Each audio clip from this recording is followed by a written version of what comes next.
Hey, how's it going, everyone? I hope you all are having an amazing day. Now, yes, since my return, or I guess since my 8-month break, I think 8-9-month break on some Corey Kenshin shit,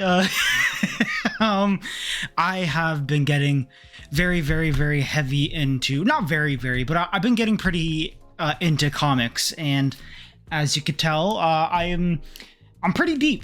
I've been reading a bunch of good stuff, and today I just kind of wanted to go over my views of comics as a manga reader and my opinions about the space as a whole, and maybe some opinions of some of my favorites. I'm not going to go through all of them. Maybe I will. I don't know. No, I won't. I ain't got the time for that, nor do I have the energy for that. My apologies for the slow uploads. If you guys didn't see my last video, I highly recommend it. It's kind of like a mini life update and why everything's changed. Sounds, the meme, you live in your parents' basement. I moved to my parents' basement because my grandfather moved in with us. It's personal family stuff. And so I had to move into the basement because he took my room. And in order for me to film now, I have to do it in the middle of the night. So it is currently, it's not that late. It's 9 p.m. And that's not too bad. Now that I have ample lighting to film at night, I'm pretty sure this looks really good. Hopefully I'm just in focus. I can film whenever I want. So I wanted to film a video about comics because it is something I am pretty into right now, and talk about some of my favorites and my opinion on just the comic genre as a whole. And as a big manga nerd, as the title and thumbnail says, my opinions of it from that aspect as a manga reader, and very in tune with that space. But yeah, before I start this video, according to YouTube, I think it's like 80% of you guys that watch these videos are not subscribed. So if you like this video and you'd like to see more, please scroll down, hit that sub button for me. That would be greatly appreciated. The like button would suffice just as much.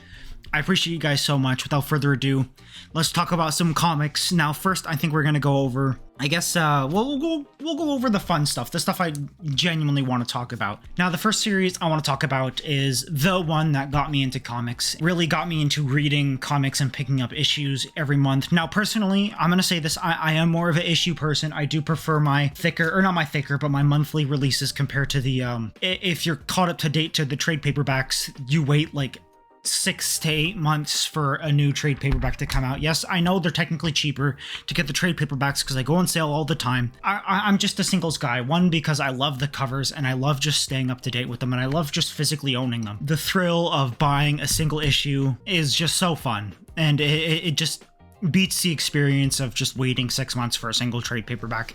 And I'm gonna be honest, omnibuses, I don't do omnibuses. I'm sorry. They're like my least favorite form of comics. Yes, I know. Again, it's probably the cheaper option for a lot of older series, but I just don't do them. I find them way too bulky, way too hard to read, way too cumbersome just as a whole. I just find them way too hard to handle. If you can barely handle, let's say, the size of a Berserk? Holy shit. Berserk Deluxe Edition, you can't handle comic book omnis because, one, they're full color, so the papers are heavy, and two, they're fucking massive. Comic omnis can go up to 1,000 pages, and so them being super thick, them being hardcovers, so they're already heavy, and just along with it being full color, everything, I just can't do it. And also, yes, it is cheaper probably over the long run, but it's like I can never spend like $100 in one sitting. I've gotten close, but it's I can't just spend $100 or whatever on just a single issue or like a single hardcover. It's just I prefer quantity, in my opinion. I just prefer owning 13 issues of a single series instead of one massive hardcover, or one massive omnibus, I guess you could say. But I digress. The first series I want to talk about is one, like I said, that got me into comics. Really, I've always been a fan of this person for... growing up, I played all the games. Like, the trilogy of the games is some of my favorite video games of all time, and that's Absolute Batman. For those that don't know, I think I was still making haul videos when I started to pick up Absolute Batman. I am a huge Batman fan. I grew up on everything Batman. I played the shit out of the Arkham trilogy. I know there's technically a fourth one. There's the VR game, but that's not like readily available for everyone to play, so I don't really count it. That's kind of like a you know, a one-off Arkham game, but the Arkham trilogy is generally like one of my favorite video games of all time. Arkham Asylum is in my top 3 of all time, and the comic Absolute Batman does not disappoint. This is easily, I'm pretty biased towards Batman, but this is easily the best comic I've ever read and currently reading. Now, the most recent pickup is I got annual issue 1. I don't, that's another thing I'm gonna dive into later about my gripes with comics, but there was a lot of turmoil with this on Twitter or just on the internet. I mean, obviously it's Twitter, it's full of fucking Zionists and, you know, those people, hail, all that stuff. So I was not surprised them being so upset about this. Pretty much in this in this issue, Batman fucks up a bunch of KKK members. Yep, I haven't read it yet, but from what I've seen on Twitter, it's just Batman doing what Batman does and fighting against evil. And this is just as Batman as it gets, and I fucking love it. It's everything I want with Batman, and with Absolute Batman being just so unbelievably fucked up, the universe as a whole, just being so absolutely so dark and just horrifying compared to your normal Batman universe. This shit rocks. I'm personally a huge fan of this, but I am currently up to date with Absolute Batman. I'm not going to show all the issue covers. I'll show some, but I have issues 1 to 13. 14 comes out on the 26th of November.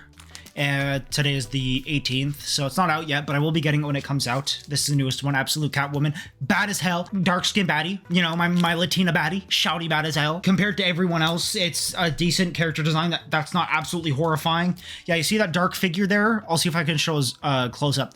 Yeah, that's Mr. Freeze. Yeah, you see that? That's Bane. Bane is the size of a house. He is literally like 20 feet tall. I mean, I digress. This series is, yeah, that's Killer Croc. He has teeth coming from his mouth to his legs. Teeth. Scott Snyder is obsessed with teeth. Weirdo. Have you guys seen the leaks? Not the leaks, because Scott's been tweeting about it. About Absolute Batman issue 14 with Absolute Joker, which is something I'm very excited for. He is psychotic. Scott Snyder, you're clinically insane. You need to get checked. But as long as you don't get checked, I'm gonna keep buying this comic. This shit is gas. This is easily, like I said, the best comic I'm reading right now. The entirety of Absolute Batman, from the art to the origin story of Batman, or just at least the universe of Absolute Batman, or at least the city of Gotham. How the Penguin is coming to be, how the Riddler is coming to be, how all this stuff is originating. Yes, we actually get to see Wayne and all them be friends before, spoilers if you guys don't want to hear it, before Bane literally fucks everything up. He cripples Cobblepot. He turns Wayne into that monster killer Croc. He burns Two-Face's, or I guess, I can't remember his actual name for a second. He burns his face, Two-Face's original face. He burns it. He's the one that fucks him up. And he mentally messes with, I guess, the Joker. I don't know if it's, I don't know yet, but if it's the same Joker as the Absolute Joker we're seeing, he just absolutely fucks with his head and just turns him into a psychotic maniac. And it's something I'm so down for. I'm very excited for more. And it's one series I keep up with monthly. Even like 100 issues in, I'm going to keep buying it. I'm in my 30s. I'm going to keep buying it. It's Batman. Batman will forever be one of my favorite, Batman just is my favorite superhero of all time. You could fight people. It's like, oh, Batman, all he does is, like, to me, that doesn't matter. To me, it's the sentimentality and how much Batman means to me as a person, and how much he means to me as, as a figure growing up and just being a complete fucking badass. Anyways, I digress. I'm already like 10-15 minutes in to filming this, and I don't want to talk for too long, but Batman means a lot to me, and he will forever mean a lot to me. So it's one series I'm just loving so far. And yes, for those that have eyes, I'm a very big protection nerd. I like to bag and board every single one of my comics. It just over the years, and me continuing to move this and it jostling around, I just want to keep it protected. And, in the coming years, still be as fresh as the day I bought them. But I digress.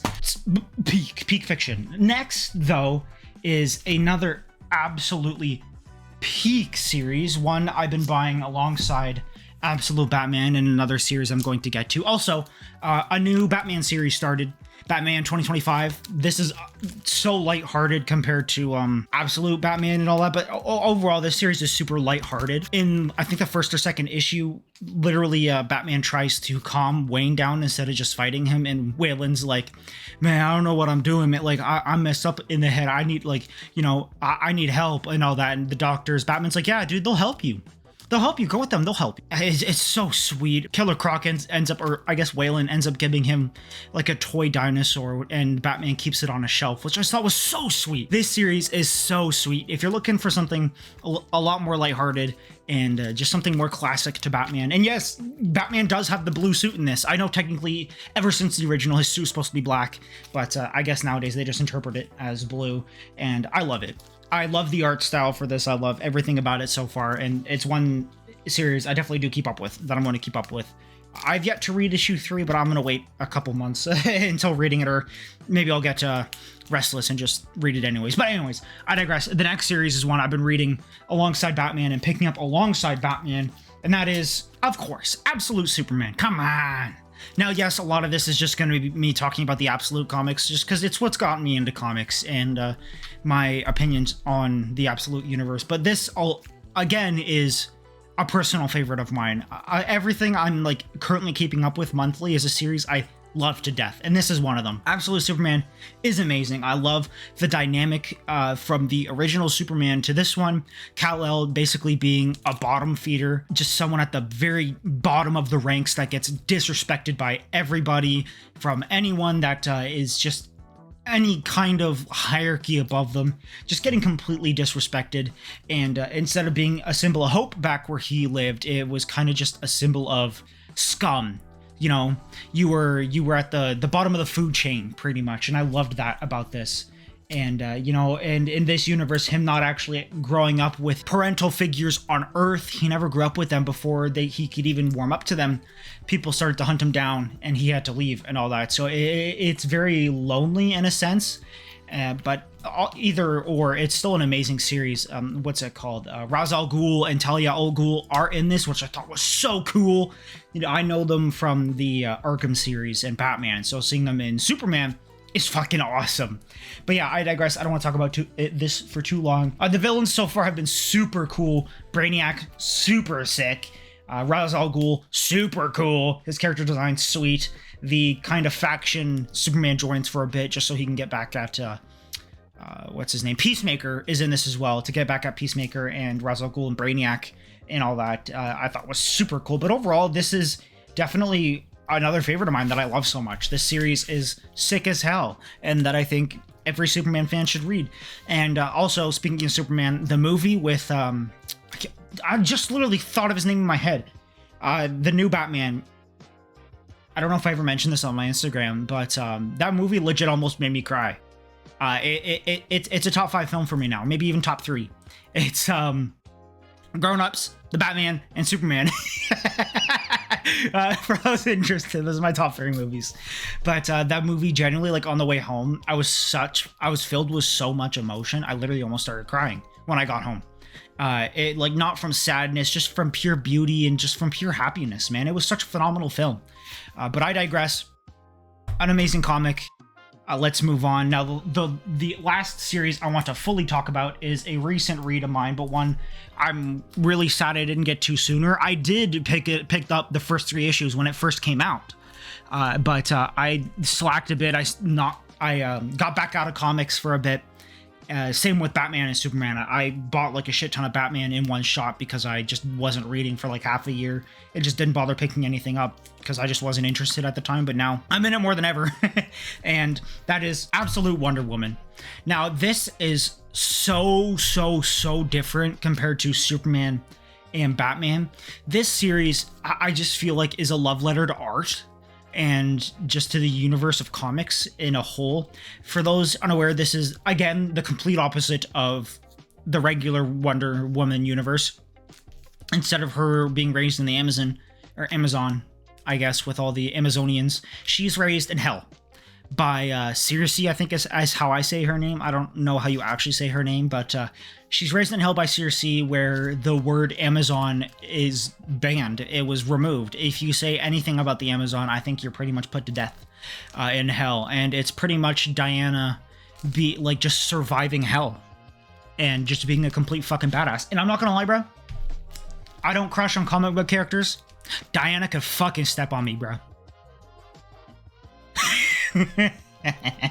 I digress. The one thing I absolutely love about this comic that I think is so different, which is why I called it so different to this, is the constant art changes. So in this series, there are mini arcs.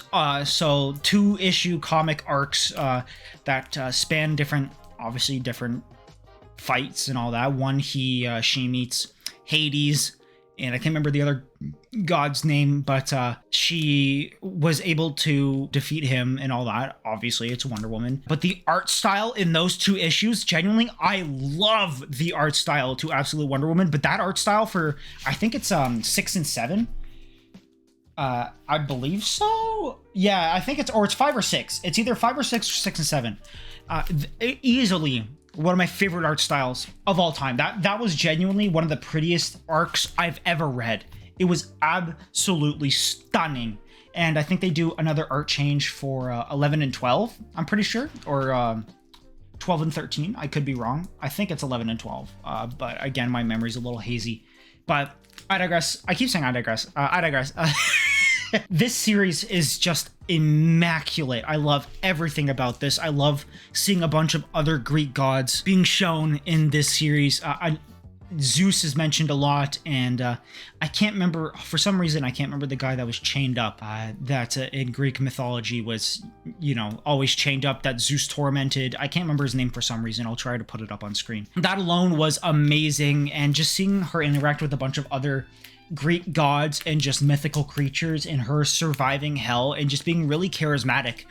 She pretty much just super sweet and super charismatic, and she just is able to tame every animal in hell. And these massive, or like these small critters, she's able to just be friends with them, and instead of fighting them, she befriends them and helps them and just lets them live. And a lot of the times her courage is tested, where she does have to fight big ass salamanders and big ass sea serpents by these sick gods that want to see her survive.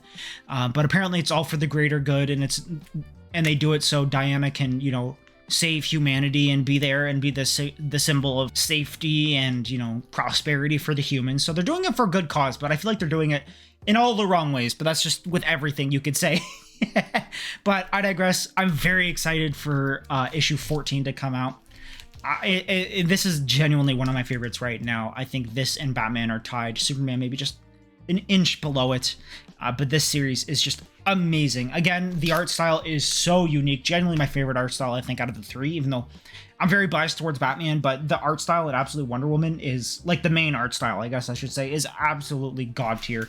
This is easily one of my favorite issues, if you guys can see it. Issue 10.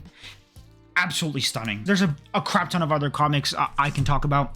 I have Napalm Lullaby, an amazing short 10-issue series I think you guys should check out. I have Zawa, Belly of the Beast, I think is a short 5-issue series I think is super endearing. I have Blade Runner, Tokyo Nexus. I got it because it said Tokyo on it because of Japan and all that, but I also love Blade Runner, so that's that's me. But moving on to the trade paperbacks, I'm gonna be honest, not a Marvel guy.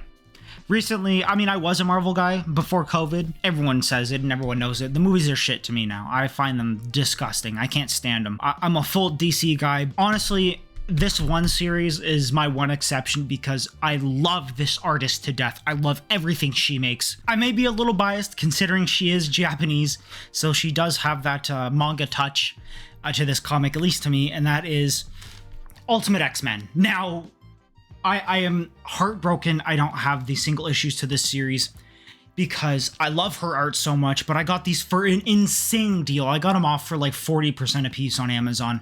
So, I got them for like $12-13 a piece when they're normally like 20 something. Yeah, 25 CAD a piece. I mean, I couldn't say no to that. And because I love them so much. I'm gonna pick up the issues after I catch up, because there are, like I said, there are only 2 trade paperbacks out right now. So, and it's a super slow release. The other one doesn't come out for another like 4 or 5 months, I think. It's one I'm not gonna be waiting for. I'm gonna buy the single issues, because man, I love this art style so much. Like I said, it does have that manga sense to it, especially in the character designs, I noticed, but her art style is so unique, so different, and so I don't even know how to say it. It's kind of like saying a picture book, but it's not as detailed and as what's it called, like as fine as like Batman, Wonder Woman, and all that. It's very sketch heavy. It's not perfect, which I think is the charm to this series and what I love so much. And also her way of coloring is fantastic. And like I said, her character designs are insanely cool and just so anime-like. I love it so much. I love everything about this. I have yet to read it though, but just scrolling through it, it looks so good. It's the only Marvel series I actually care about, because I love Peach Momoko so much.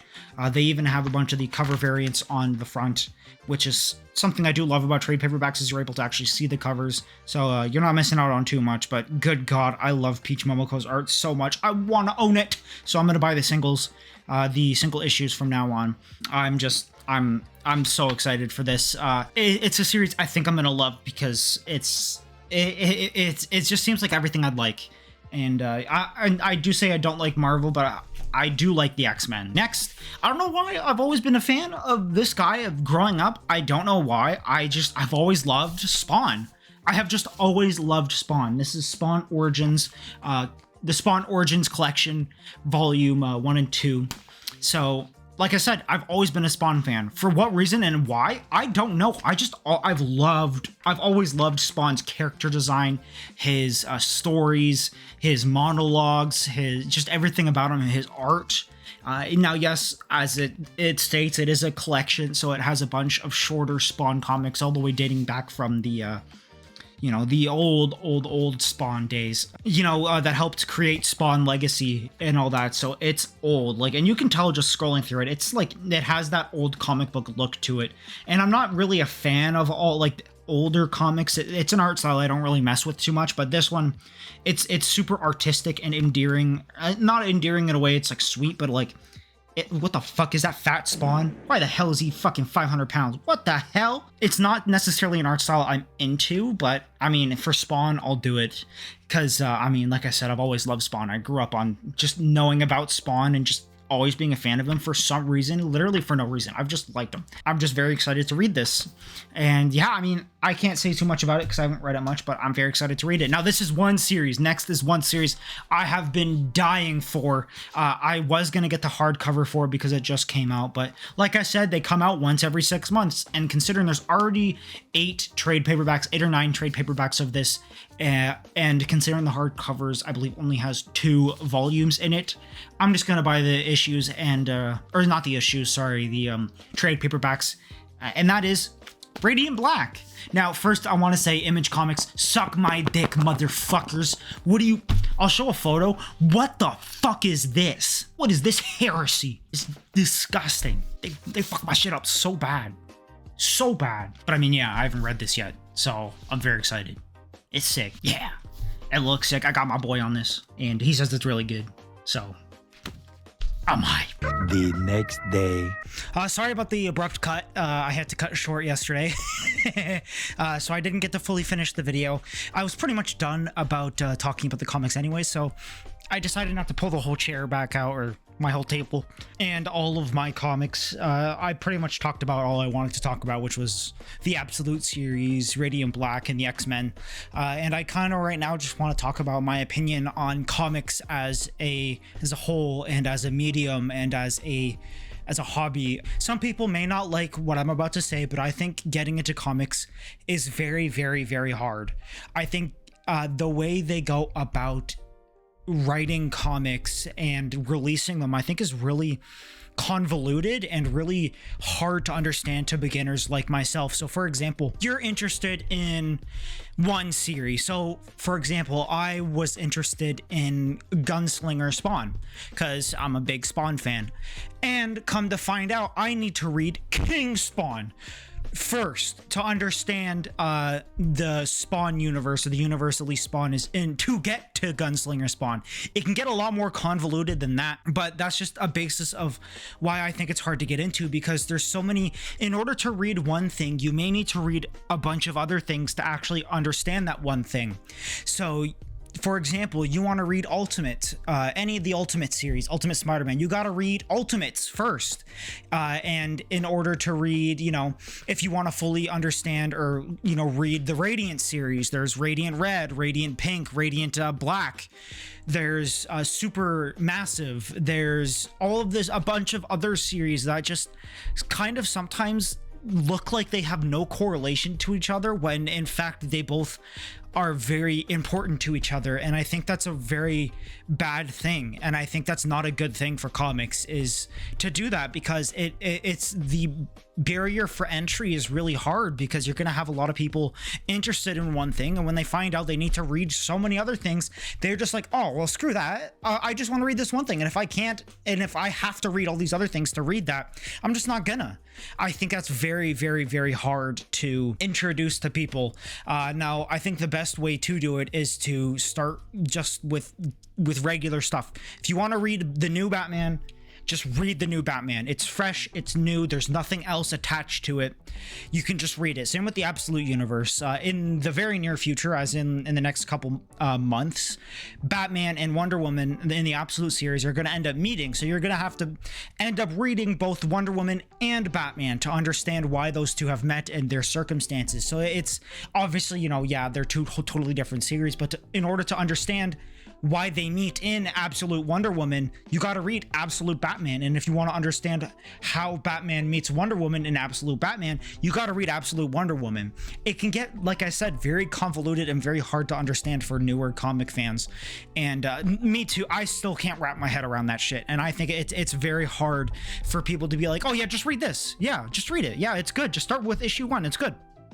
Where with manga, my thing that I like about it is, I see obviously there's a lot of memes going around lately. It's like, oh, you got to read this XYAB to understand Z. With manga, it's just read the first chapter, bruh. Just start with chapter 1. You want to read. The only way I could see people making the argument is with the Monogatari series. That is the only thing in my head that can make sense to where people can make that argument. With sometimes with comics, it's oh, you want to read this, then read that, but then, oh, the issues for that are out of stock, so you got to get the omnibus, but the omnibus is $100, and this, and there's a lot of different avenues for it, which I think can again be very hard for people to understand and wrap their head around. Like I said, I still can't wrap my head around that shit, and I don't think I ever will. I think a lot of the time when I do need to read other series to understand one, I'm just not going to do it, because one, it's a lot of money to just get to one thing I want to read, and two, it's like it's a lot of time. Sometimes people just want to read a comic without having to worry about reading all this other stuff first. Major comic book fans might eat me up for that opinion, but I stand by that. I stand by that opinion. And as a niche, I know comic books have been around since, like, God, the 1900s, like the 50s, the 40s. I know they've been around for a while, but it's like the way they've gotten at it is so wrong, in my opinion. And I feel like they could have streamlined it a lot easier and a lot better for others to understand and, actually be interested in it. Where it's like, oh, let's see, Batman Hush, for example, only has issues blank to blank of Batman. And if you want to continue it and you want to read it from the beginning, you actually got to read this Batman and this Batman and this Batman, totally different series, but they end up meshing together. It's like, without other people's knowledge, how the hell are you supposed to figure that out? how the hell are you supposed to know that all the White Knights, even though they look so different, and you know, you think they're so different, they're just under the title of White Knight, all coincide with each other? How can you wrap your head around that? And I think without the help of major comic book fans and nerds alike, without their help, I think no one would get into comics, because I think it is so convoluted and difficult to get into. It's just the direction is non-existent. You pick up a series and it feels like you're just in the middle of it. No introduction, no like what's it called, pilot issue, pilot chapter, pilot volume. There's nothing like that. There's no help, there's no direction, there's no guidance within comic books itself for, you know, for understanding this stuff. And I think that alone is my one issue with comics, is it's very difficult to get into now. But yeah, that's pretty much it for this video. Please let me know your opinions and what you thought of this video and what my opinions are. You can absolutely put your opinions in there, and it's no hard feelings, you know. As humans, we only grow and expand our knowledge when others disagree and talk about it. I think that's just how we grow. Now, if you come off offensive and just being a dick, I'm gonna shove a middle finger in your face and say fuck you. But if you're coming at it from your point of view, feel free in a nice, friendly way, letting me know how you feel about it. I seriously appreciate you guys sticking around. If you watched this far, I really do appreciate you guys sticking around. I love you guys. I'll see you on the next video. Hopefully the next one's going to be manga related. I have a huge manga haul coming up. Huge. I'm very excited. I'll see you on the next video. Peace. Take care. Love y'all.